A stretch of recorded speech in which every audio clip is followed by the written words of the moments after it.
ahí en esa primera placa de hoy, del Power de hoy, vemos justamente esto, ¿no? Los problemas de orden lógico. Y por otro lado tenemos los problemas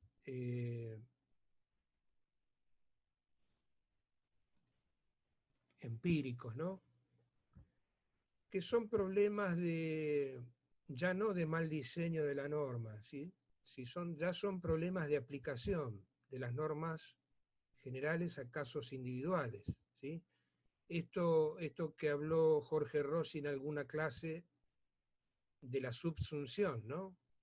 Que no es otra cosa que la clasificación de un caso individual que se nos presenta en la realidad, que se nos presenta a nosotros como investigadores o que se le presenta al juez en una situación que debe resolver.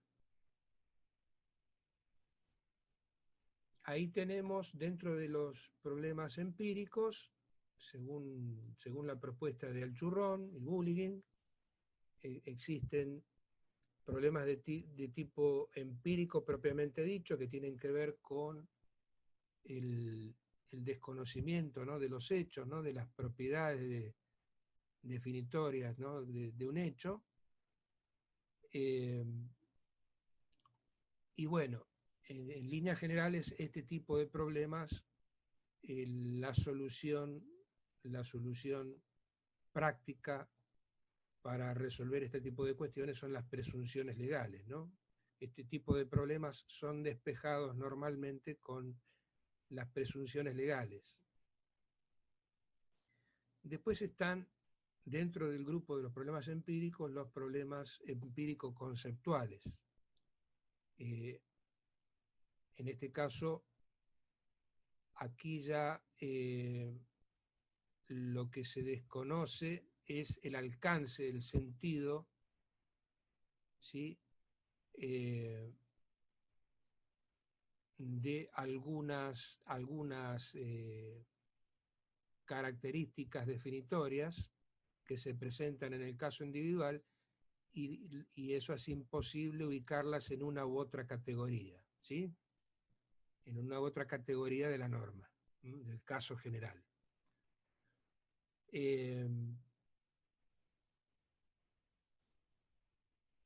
Este tipo de problemas de índole empírico-conceptual, ¿no?, todos los que tienen que ver con el significado, ¿no?, de las palabras, eso justamente es lo que justifica la necesidad de utilizar un lenguaje técnico. Entre tantas técnicas e instrumentos que dispone la ciencia jurídica para resolver esto, están las definiciones estipulativas, ¿no? La norma utiliza definiciones estipulativas. A veces, en muchos pronunciamientos judiciales, ustedes van a ver definiciones aclaratorias o definiciones que en alguna medida cumplen esa función de despejar esa indeterminación u oscuridad o vaguedad semántica, ¿no?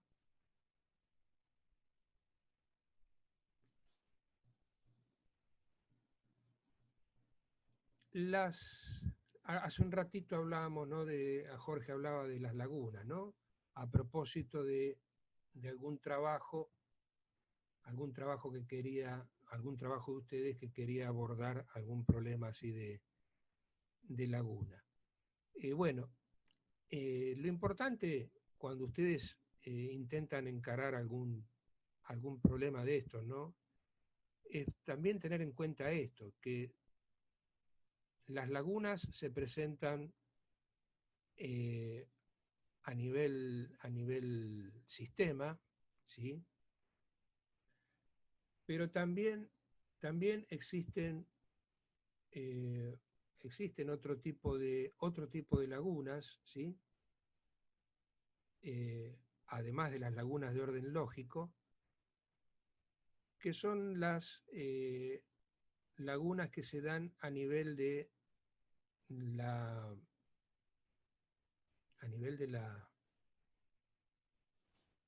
de las cuestiones del lenguaje, ¿no? En lo que es la aplicación y la interpretación de la actividad de aplicación e interpretación de las normas.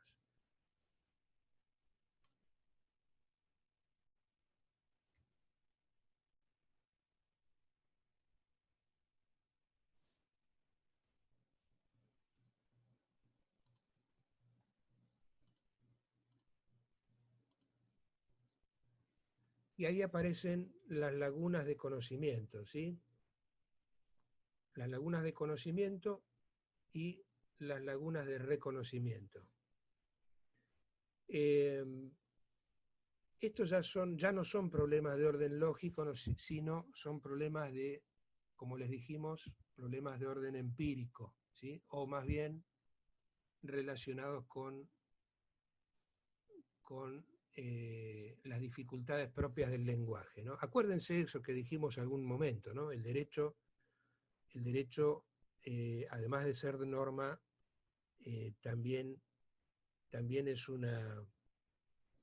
el derecho como ciencia, el objeto de la ciencia de derecho es el lenguaje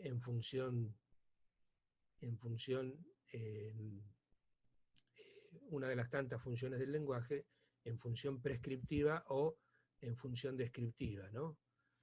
Que son las dos grandes funciones que, como habíamos dicho, citando a Moreso, son las dos grandes funciones que cumple los enunciados jurídicos, ¿no?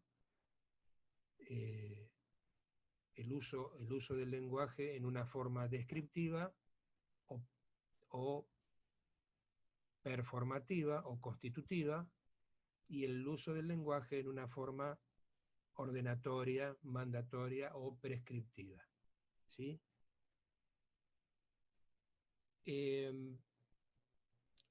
Las lagunas de conocimiento se presentan eh, cuando se desconocen, como ahí dice la placa, ¿no? Se desconocen las propiedades del hecho, del caso individual,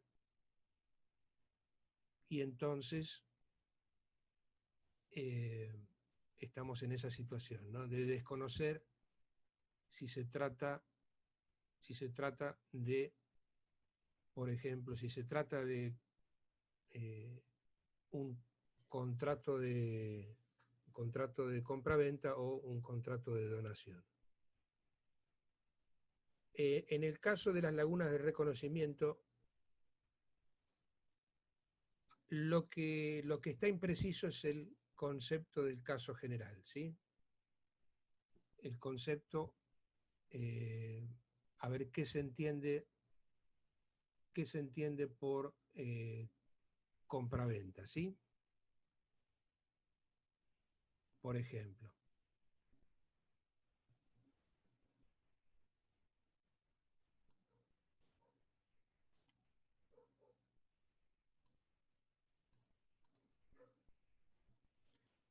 El lenguaje, como dijimos, ¿no? Siendo que el derecho es, eh, antes de ser norma, es lenguaje, arrastra todas las dificultades que son propias del lenguaje, ¿no?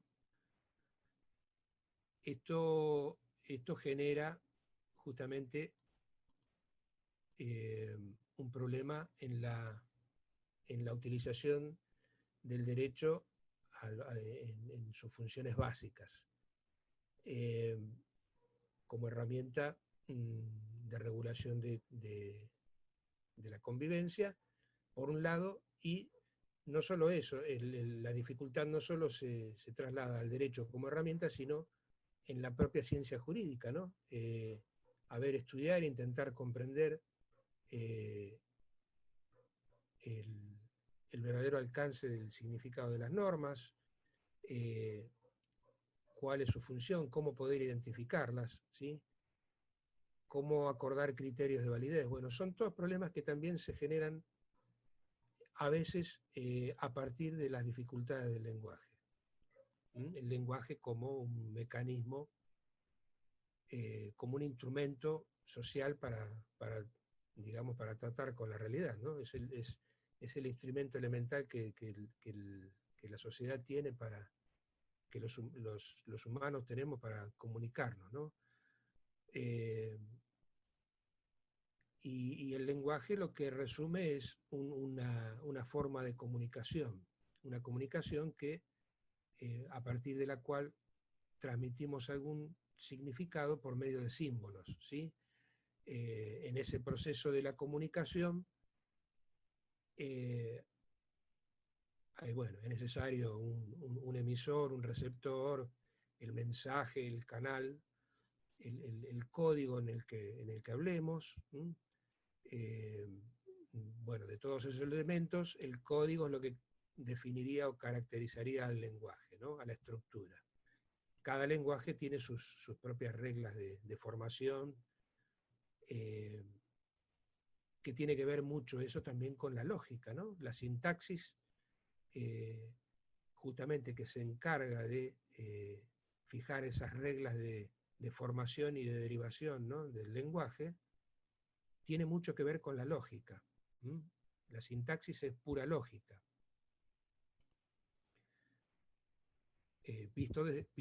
O sea, vista esas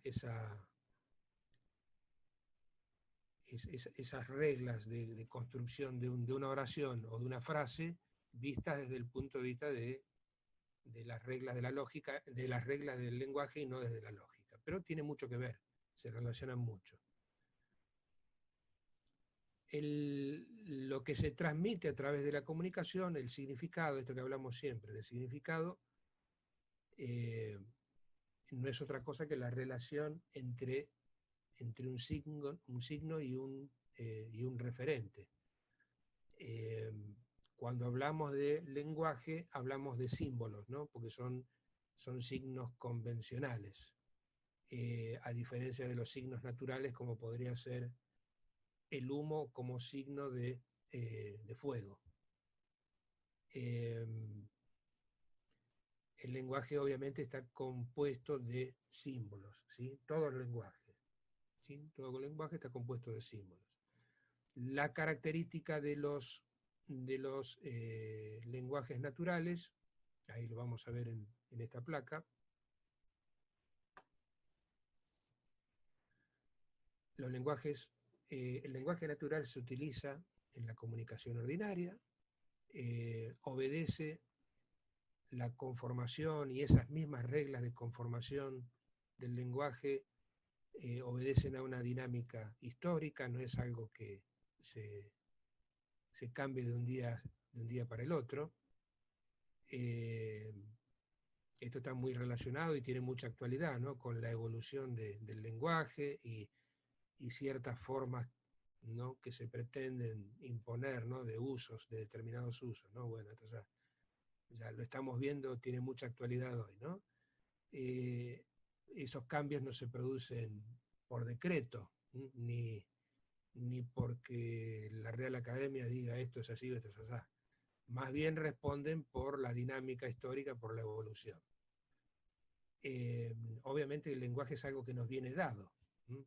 Más allá de ser un instrumento que, que responde a un consenso, es algo que nos viene dado.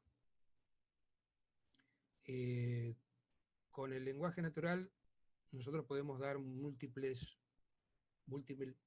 mensajes, ¿m? Podemos dar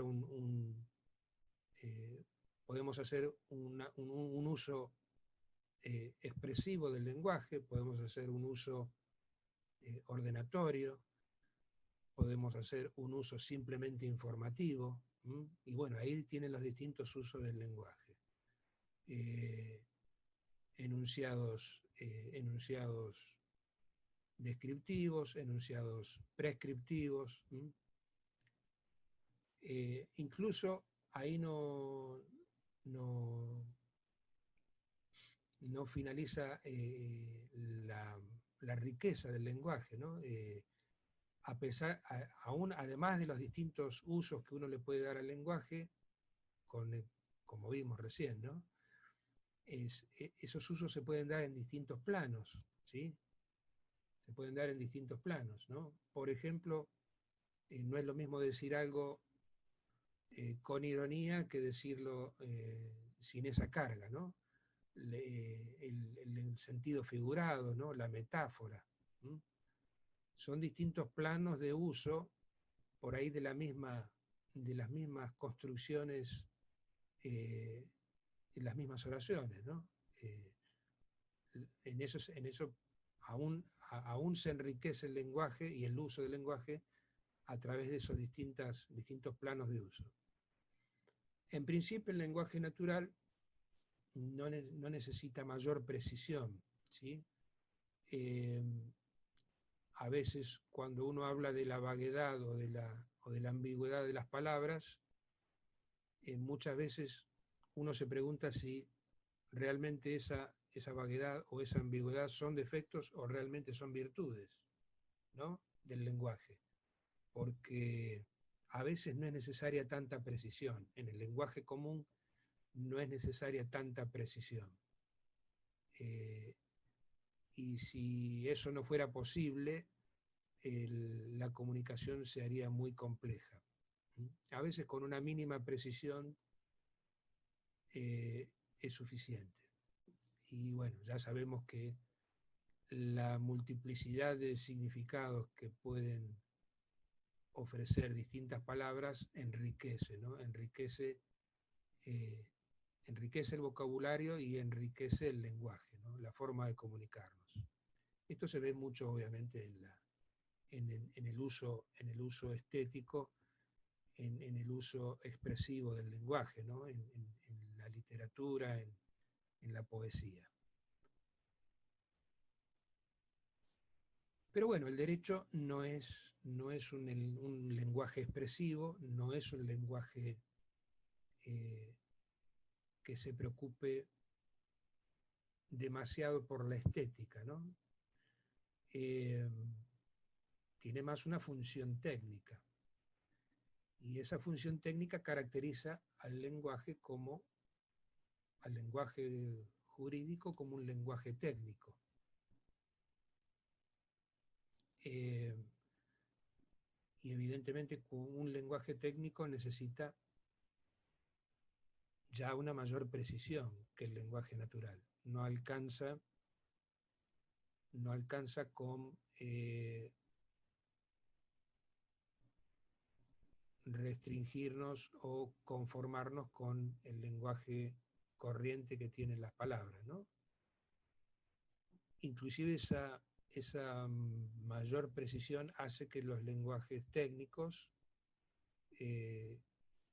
generen sus propias, con el uso, ¿no? Y con la evolución y también con la construcción de la dogmática, se vayan generando vocablos casi exclusivamente del derecho, ¿no? Que no se usan, que no se usan en el lenguaje corriente. Esa mayor precisión, entre otras técnicas, se alcanza, ¿no? Con las definiciones, ¿sí? Y sobre todo las definiciones estipulativas, ¿no? Aquellas que acuerdan el sentido de una palabra, ¿sí? Acuerdan el sentido, el significado de un concepto, estableciendo las propiedades definitorias, ¿no? De ese concepto.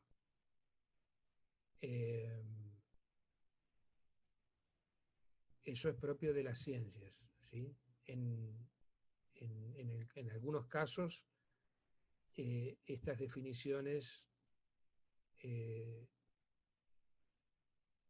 forman parte de la propia teoría, ¿no? La teoría es la que da forma, la teoría es la que da forma a determinados usos, ¿sí? Se crean palabras nuevas directamente, en algunos casos se crean palabras, ¿sí? Esa es una forma de despejar los dos grandes problemas que se suceden a partir del lenguaje común, que son la vaguedad y la ambigüedad. Eh, cuando las ciencias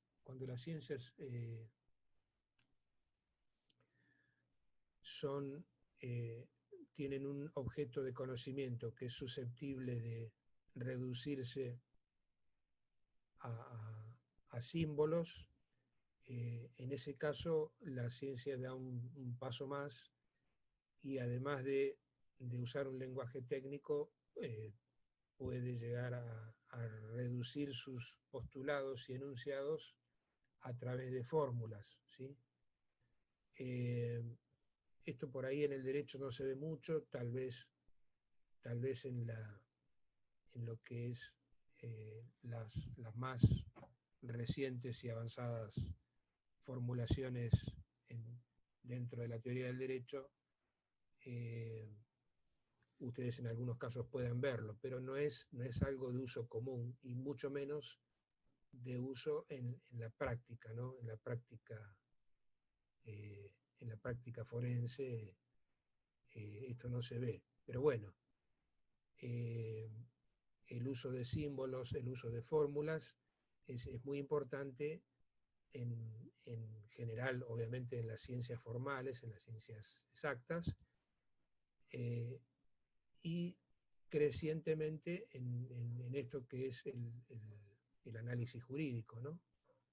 Esto está en pleno desarrollo, ¿no? La metodología de investigación en el ámbito de las ciencias jurídicas está, algún autor dijo que está en una etapa del subdesarrollo. Así que bueno, esto está en constante evolución. Y el lenguaje técnico, cuando alcanza un grado de abstracción y se libera totalmente de un lenguaje con palabras comunes, adquiere la característica de un lenguaje formal, ¿sí? En donde ya no existen directamente palabras comunes.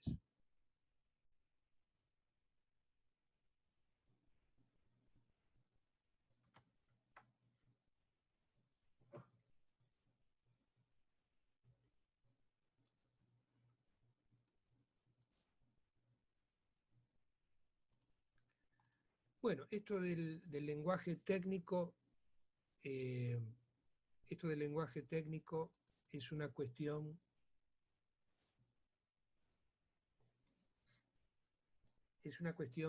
que en sí misma, ¿no? Esta noción del lenguaje técnico generó controversias, ¿no? Desde cierto tiempo, generó controversias en el ámbito de la ciencia jurídica. En nuestro medio, yo ahora van a ver un ejemplo, ¿no? De la controversia esta a la que hago referencia, ¿no? En cuanto al carácter técnico o menos técnico del lenguaje jurídico, ¿no? Eh, es la controversia que se dio entre Sebastián Soler y Genaro Carrió, ¿no? Eh,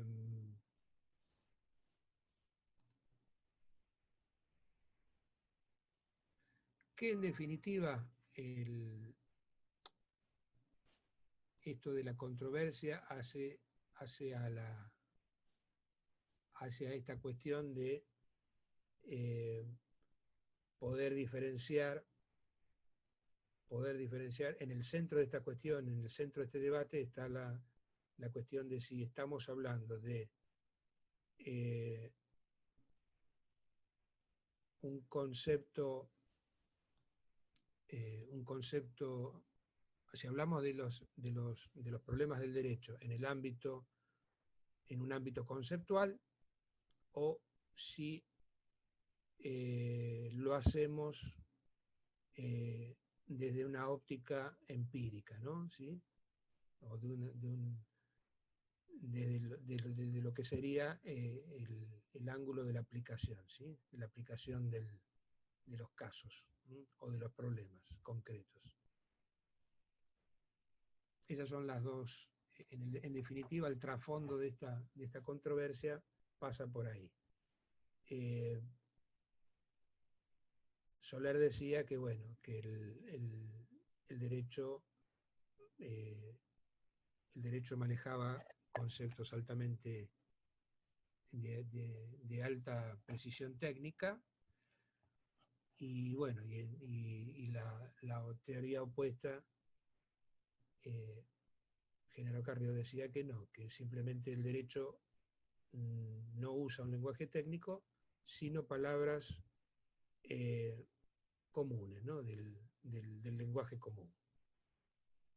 Eh, y esta aparente antagonismo eh, simplemente no era tal, y bueno, estaban hablando de lo mismo, pero desde distintos planos, ¿no? Se enfocaba en la cuestión del,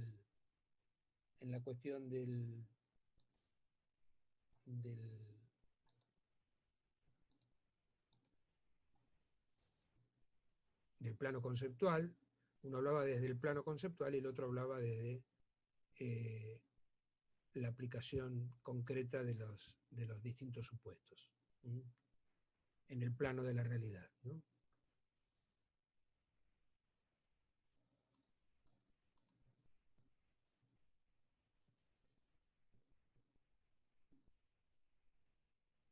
Los problemas lógicos, entendidos, ¿no? como considerando el derecho como un sistema completo. Esto esto no es algo de ahora, esto no es algo novedoso, esto es una cuestión que arranca eh, de- desde que el propio positivismo entendiera al derecho como un sistema completo, ¿no? Esta idea de, esta idea de la plenitud hermética del derecho. A ver si puedo dejar de compartir.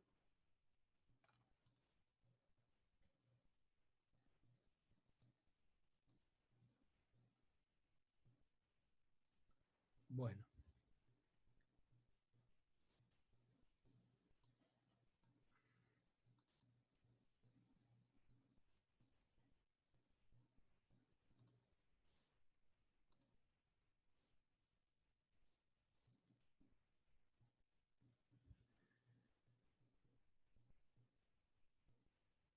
esta noción, ¿no? De que el derecho es un sistema completo, un sistema cerrado, dio pie a esa tesis, ¿no? De que en el derecho no existen lagunas, ¿sí?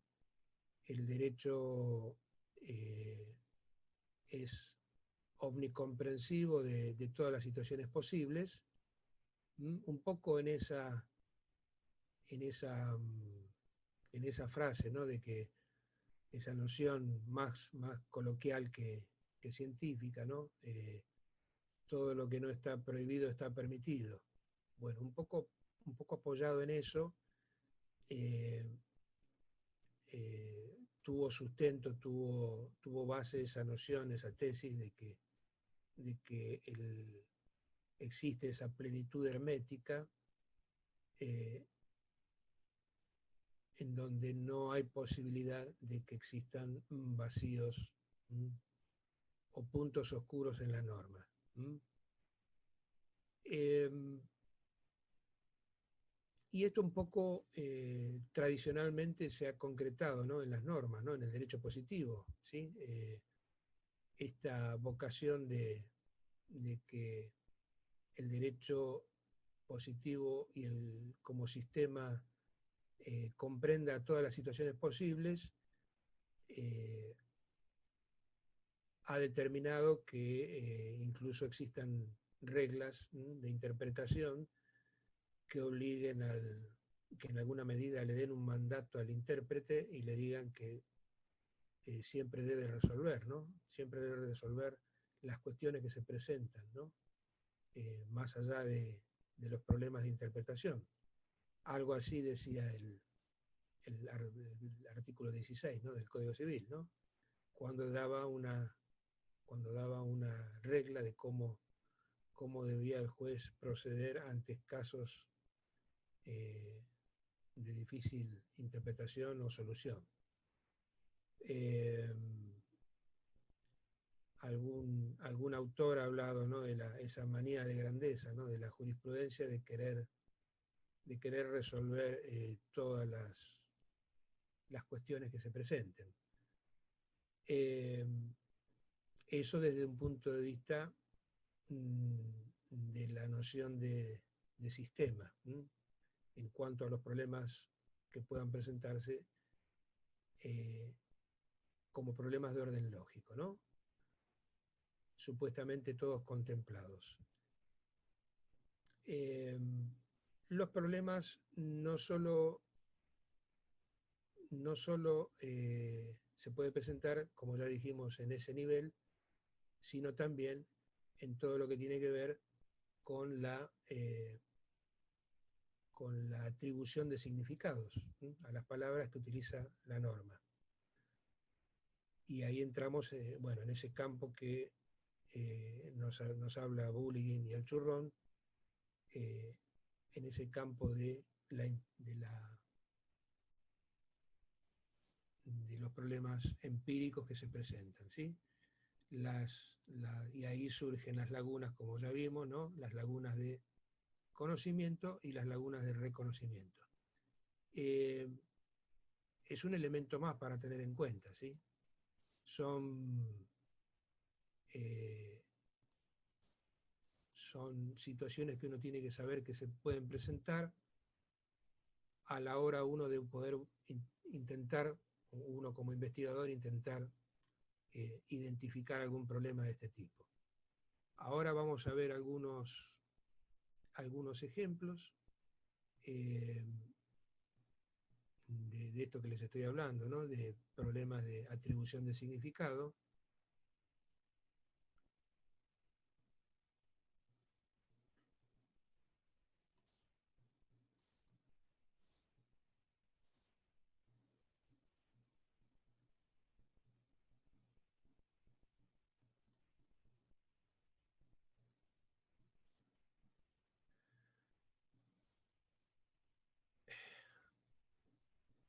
La univocidad de los términos, yo antes les voy a mostrar la placa anterior que tiene que ver, a ver, vamos a ver.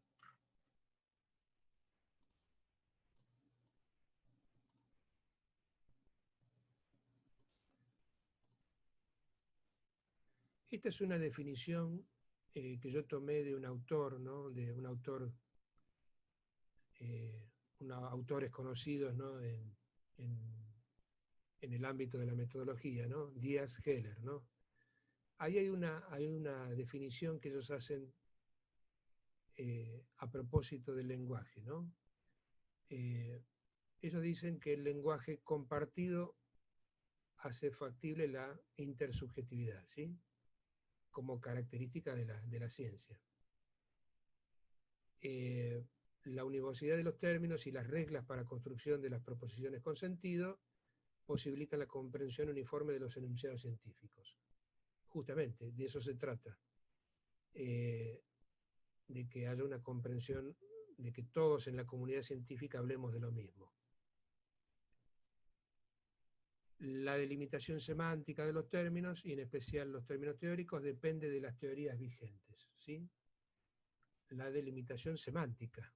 Es decir, la misma definición nos dice, en consecuencia la teoría constituye no solamente al objeto, sino también al lenguaje científico. Bueno, a partir de esa noción, ahí vemos, la vamos a ir desmenuzando. La univocidad de los términos justamente hace referencia a los problemas de interpretación o de aplicación, mejor dicho, ¿no?, con más propiedad, problemas de aplicación. Y ahí obviamente tenemos todas las cuestiones que hacen a la vaguedad, ¿no?, a la vaguedad como uno de los grandes problemas de aplicación de determinados términos en a determinadas situaciones, ¿sí? A casos puntuales. Justamente, bueno, la vaguedad consiste en eso, ¿no? En la imprecisión que suelen tener algunos conceptos, algunas palabras, algunas expresiones, al momento de tener que utilizarlas para poder clasificar o encuadrar, subsumir un caso que se nos presenta, subsumirlo, encuadrarlo en la norma general, en el caso general, ¿sí? Y después, bueno, los otros problemas que hacen a la interpretación ya son de orden semántico, ¿no? La ambigüedad como varios significados, o sea, cuando una frase, una palabra, no podemos discernir su sentido en función del contexto en donde aparece, ¿no? Esa palabra. Normalmente el contexto aclara el sentido, ¿sí?, de una palabra, pero bueno, no siempre el contexto puede lograr esto.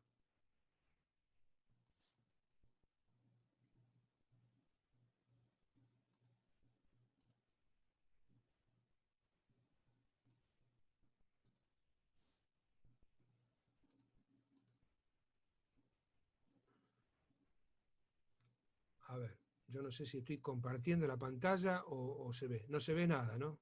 Bueno, vamos a empezar de nuevo.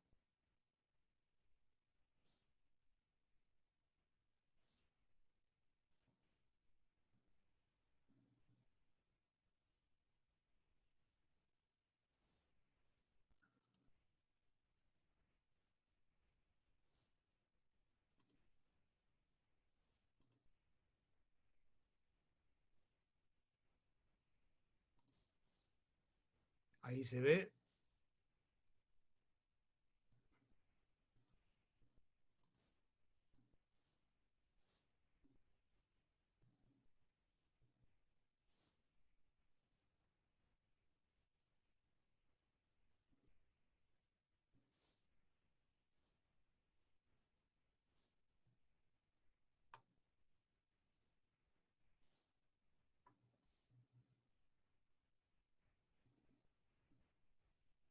¿Se ve la placa que yo estoy compartiendo?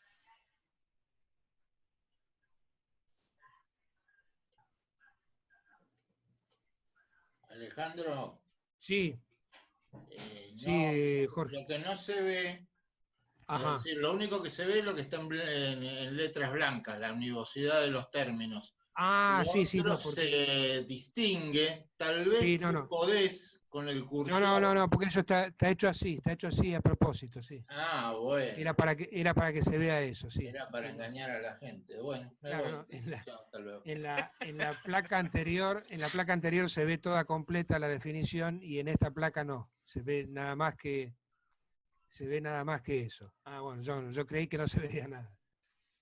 Bueno, entonces habíamos, bueno, por un lado, esa parte de la definición nos hablaba de la univocidad de los términos, ¿no? Y bueno, las reglas de construcción, ahí lo que aparece, lo que se ve, de las proposiciones con sentidos, hace obviamente referencia a la coherencia lógica, a los problemas lógicos. Bueno, con respecto a la imprecisión, ¿sí? Esto básicamente se presenta con los casos, las situaciones de vaguedad, ¿sí? Vaguedad como una forma de imprecisión del contenido, del alcance de los términos. Se dan distintos tipos de vaguedad, ¿sí? Se dan distintos tipos de vaguedad. Hay vaguedad lineal o de continuo, que es una vaguedad que se resume en la imprecisión en cuanto a una magnitud que puede expresar un término, ¿no? Por ejemplo, excesiva velocidad. Bueno, ahí la imprecisión está dada en a ver qué quiere decir excesiva velocidad. 60 kilómetros, 120, 45, bueno, esa es una vaguedad del tipo de continuo, ¿sí? O lineal. Después hay vaguedades más complejas, ¿no? Que son las vaguedades combinatorias, ¿no? Las vaguedades multidimensionales. Son aquellas donde la imprecisión surge a partir de distintos criterios, ¿no? Que se pueden aplicar en cuanto al uso del significado de la palabra, ¿no? Hay un ejemplo, por ejemplo, que da Moreso, de la vaguedad combinatoria, ¿no? Cuando habla de el concepto de elegante. Elegante para uno puede querer decir una cosa, por ejemplo, elegante en la forma de vestir, y bueno, otro puede querer interpretar el término desde otro punto de vista, ¿no? Por ejemplo, la forma de comportarse en una mesa. Estamos hablando de dos dimensiones distintas, ¿sí? Dos dimensiones que no se pueden compatibilizar, ¿no? Entre sí. Y eso da lugar a ese tipo de vaguedades combinatorias. En el derecho tenemos muchos ejemplos de vaguedades combinatorias, ¿no? La expresión buen padre de familia, la expresión proporcionalidad, bueno, tenemos un montón de ejemplos, en el derecho, bueno, en todos los ámbitos, ¿no? Derecho laboral, derecho civil, en el derecho penal mismo, ahí tienen un ejemplo, ¿no? Cuando el Código Penal habla de alevosía, ¿no? Alevosía que, si ustedes recordarán, bueno, es el mejor ejemplo utilizado para explicar la agravante de la alevosía es la cantidad de puñaladas, ¿no? Que le da el autor a la víctima. Bueno, ¿cuántas puñaladas? Una, 5. Obviamente que una no podría calificarse el agravante con una sola puñalada, pero con 3 y sería un caso dudoso, es un caso de penumbra, ¿no? 5 puñaladas tal vez sí ya sería un poco más claro que se trataría de alevosía. Pero bueno, estamos justamente, fíjense que es un tipo de vaguedad, vaguedad lineal, ¿no? Una vaguedad que no nos dice exactamente cuál es el número exacto o aproximado como para acordar el significado de, en este caso, de alevoso, ¿no? A la conducta. Bueno, otras formas de imprecisión del sentido o del significado de una palabra está a partir de la connotación negativa, ¿no? De las palabras. Ahí también es una forma de el preconcepto, la carga emocional que pueda tener la palabra o por ahí o alguna connotación ideológica. Bueno, eso también hay que tenerlo en cuenta al momento de afrontar este tipo de problemas. En cuanto a lo que es la ambigüedad, ¿no? O sea, ya problemas del significado, ¿no? Problemas de orden semántico, ¿no? La palabra en relación al contexto. También ahí vemos que hay palabras que tienen este defecto, ¿no? de ser ambiguas o, como se dice también, el problema de la polisemia, ¿no? Más de un significado. Es muy conocido el ejemplo de la doctrina de la arbitrariedad de la Corte en relación a los distintos pronunciamientos que se fueron dando, ¿no? En esa franja de años, ¿no? A partir de 1955 y mediados del 66, en donde la Corte, haciendo referencia a los requisitos de admisibilidad, ¿no? del recurso extraordinario federal, se pronunció en muchas situaciones, en muchos casos, precisando y dando precisiones acerca del concepto de arbitrariedad. ¿Qué quería decir arbitrariedad? Y bueno, en una obra que escribió Genaro Carrió, ¿no? Justamente relacionada con la doctrina de la arbitrariedad de la Corte, que se llama, ahí como lo tienen en la placa, ¿no? El recurso extraordinario por sentencia arbitraria. Ahí Genaro Carrió pudo identificar una serie de supuestos, distintos supuestos perfectamente diferenciados, ¿no? Identificados, de situaciones en donde la Corte hacía referencia a sentencias arbitrarias, ¿sí? Sentencias arbitrarias de tribunales inferiores. Fíjense que bueno, fue todo un trabajo de sistematización de esos distintos casos en donde la palabra arbitrariedad tenía un significado distinto.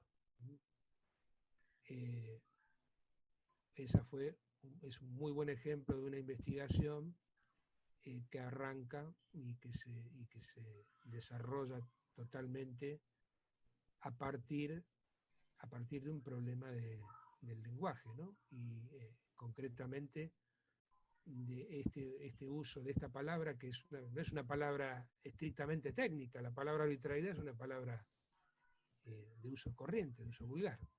Sin embargo, en el derecho y en particular en materia, ¿no? de recurso extraordinario, tiene mucha importancia.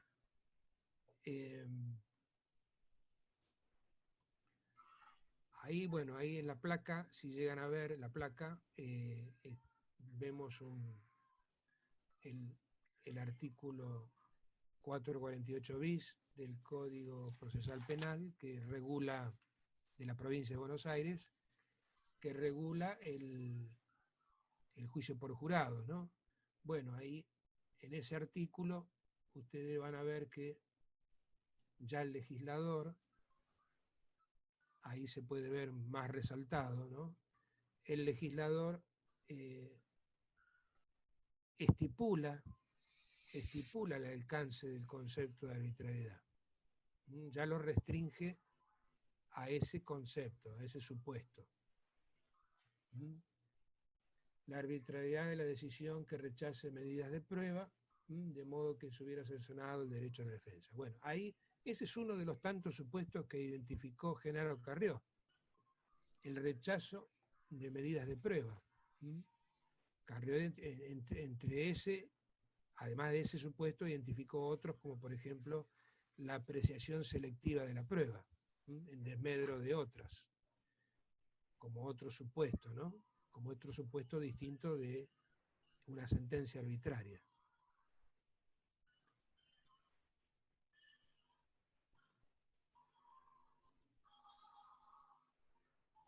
Bueno, otro tipo de ambigüedad que ya no necesariamente tiene que ver con problemas de orden semántico, se presentan con las ambigüedades de orden sintáctico, ¿no? La ambigüedad sintáctica. Eh, Esto es a partir de la imprecisión que viene ya desde del lenguaje común, eh, esta imprecisión que viene de las reglas de construcción de las oraciones, ¿no? Esas reglas nos dan la libertad y la amplitud de poder construir una oración a través de distintas maneras, y a veces esa flexibilidad, esa libertad, esa falta de precisión que ya es propia de las reglas de la gramática, se trasladan a distintos niveles de uso del lenguaje, entre ellos el uso legislativo, ¿no? Prescriptivo y performativo del lenguaje jurídico. Y lo pueden ver, lo van a ver en infinidad de casos, este tipo de ambigüedades en la norma, ¿no? En cualquier rama del derecho. En este caso, bueno, ahí el artículo 744, ¿no? Del Código Civil y Comercial. Ahí dice, el inciso A, quedan excluidos de los bienes, de ser bienes de garantía, las ropas y muebles de uso indispensable del deudor, de su cónyuge o conviviente y de sus hijos. Ahí el término en cuestión, ¿sí? El término ambiguo o la expresión ambigua, mejor dicho, es esa referencia al uso indispensable, ¿no?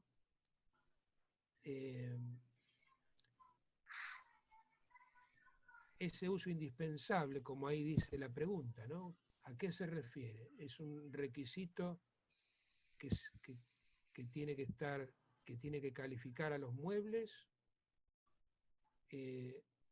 o bien a los muebles y a las ropas? Bueno, eso no lo precisa la norma. Esa, si bien no es una cuestión de semántica, porque no tiene que ver con el significado, el significado de cada palabra, sí tiene que ver con la oscuridad, la imprecisión, tiene que ver con la construcción de la frase, de la oración. Por eso es sintáctica. ¿Sí? Pero bueno, no hay forma de despejarla.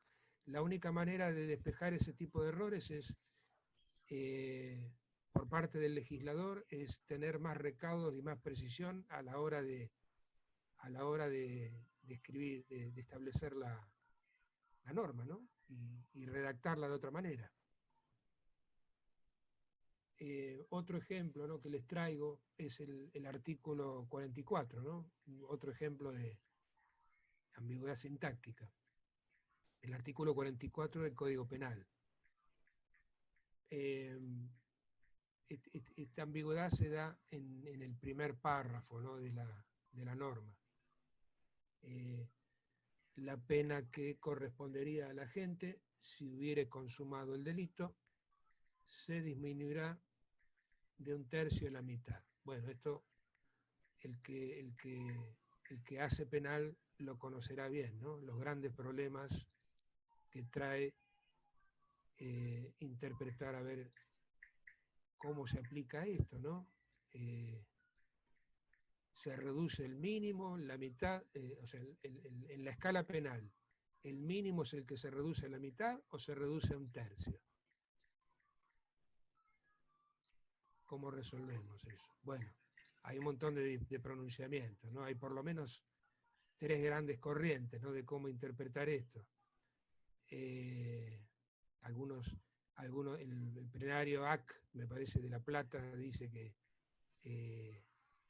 la mitad corresponde al mínimo y el tercio al máximo. Bueno, y de ahí las distintas variantes, ¿no? Porque eso dependerá, obviamente, invocar tal o cual interpretación depende siempre del interés, ¿no?, que tenga uno, sea defensor o sea acusador. Si a mí me conviene un mínimo bajo para obtener algún beneficio, y bueno, invocaré una de las interpretaciones. Pero bueno, este es un claro ejemplo de ambigüedad sintáctica, ¿sí? Una ambigüedad, una oscuridad de la norma, del alcance de la norma, el sentido, ya no de una palabra, sino de toda la norma, la oscuridad de la norma originada en una deficiente construcción de la frase, una deficiente construcción a partir de las reglas de la sintaxis, ¿no? O sea, en definitiva, tampoco es una frase erróneamente construida, o sea, se entiende. A primera lectura se entiende, no hay un error grosero, a eso me refiero. Lo que sí hay es una oscuridad, no llega a ser lo suficientemente clara y precisa.